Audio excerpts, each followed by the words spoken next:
And I thought this event was next week. I told my wife, she was really excited about coming. She met many of the ladies in Lamina when we were there. And I had to tell her about 2 weeks ago, hey, I gave you the wrong date. Now, she knew I would not retire, so she actually started a horse ranch. Knew nothing about horses, grabbed some books and read them, and she has some big events this weekend, and that's why she couldn't be here. If she was here, she would tell me, don't believe the books and all the comments, and she keeps me very humble. Now, I did have 15,000 female soldiers in the Gulf War, so when they were talking about just men, I want to tell you that the female soldiers did extremely well. And you may not have noticed in the picture when I got promoted, the gentleman standing to my right, taller guy, was my son, who was a captain, and General Schwarzkopf found out that he was in the theater, and I hadn't seen him, and he flew him in to be part of the promotion ceremony.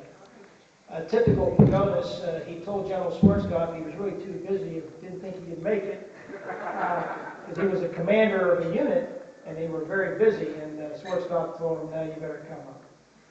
I must tell you, this award could go to so many other people that deserve it more than I do. So I'm going to really dedicate it to my father. My dad and mom, my dad's from Chios, and I told everybody upstairs, I think I was 10 years old before I realized everybody from Greece was not from Chios. My mother was from Chios, my dad was from Chios, my uncles were from Chios, the priest was from Chios, all the bartenders in our hotel restaurant from Chios, all the waitresses were from Chios, my babysitter was from Chios. You know, finally I saw the light and I said, Jesus, I thought Chios was Greece, but then I learned, no, it's an island that has a great heritage and a great history. Now, my dad has an interesting story. I didn't find this out until 1991 when I was in Chios. I was looking out over the ocean and the harbor, the beautiful harbor there, and my elderly aunt came up to me and said, you know how your dad came to the United States?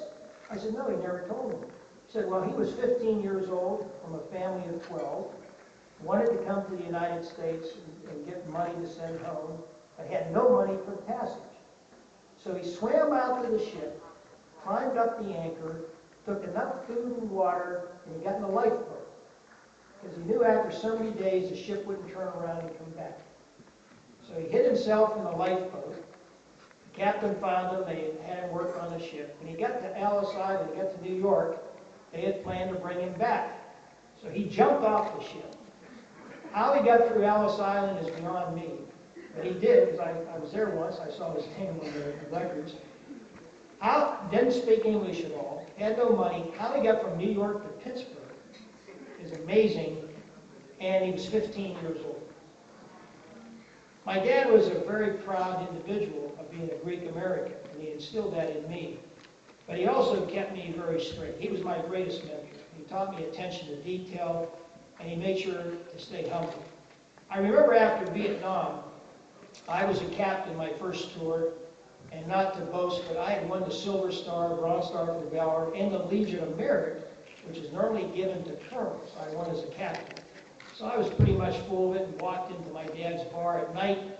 My mother said, your dad wants to talk to you. I went over, and after he hugged me and everything, he said, you know, the janitor didn't show up. Can you work tonight? My wife was shocked. There I was in my uniform with all my ribbons. And my dad said, I need some help. So there I was cleaning the bar, and it was the best bar in town. And he said, I want you to clean the bathroom. So I remember cleaning the bathroom, and he walked in and grabbed my hand and said, you missed this, you missed that. And I kept thinking, hey, I said, I'm a captain of the United States Army. He says, no, you're not, you're my son, and I need you to take care of it. Then I made the huge mistake. I had 3 jobs. I was working at a hardware store, I was working as a lifeguard, and I had a rock and roll band that I played in. And my dad insisted I be at the bar every night at 2:30 to help clean up. So one day I went to my mother and I said, who really was the power behind the throne in our family, I went to my mother and I said, you know, I ought to get paid for working.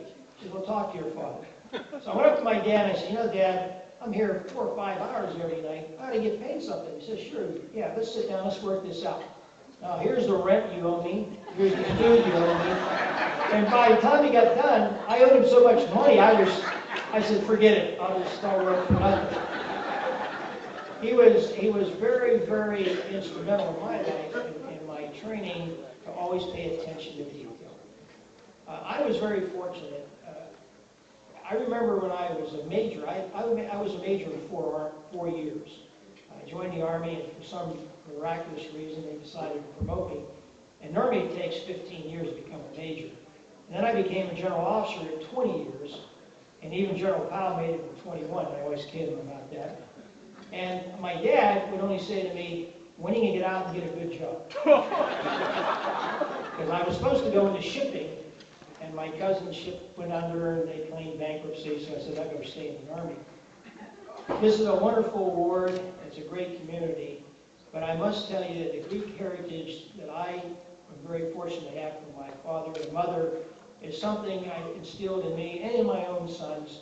One is a colonel right now, just got back from Afghanistan, and the other son runs a restaurant of all things in Cranberry, Pennsylvania, which is north of Pittsburgh.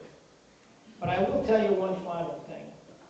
We have all kinds of problems in this country. I never used the word trillion. I never heard the word trillion until about 2 years ago. And I ran pretty big budgets when I was in the Pentagon.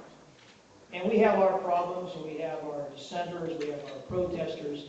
But I must tell you, there's still thousands and thousands of people trying to get into the United States, and I don't know if anybody's trying to leave. So this is a great country, and the greatness comes from our youth. And our youth will always be our future. Thank you very much for this award. I appreciate it very much.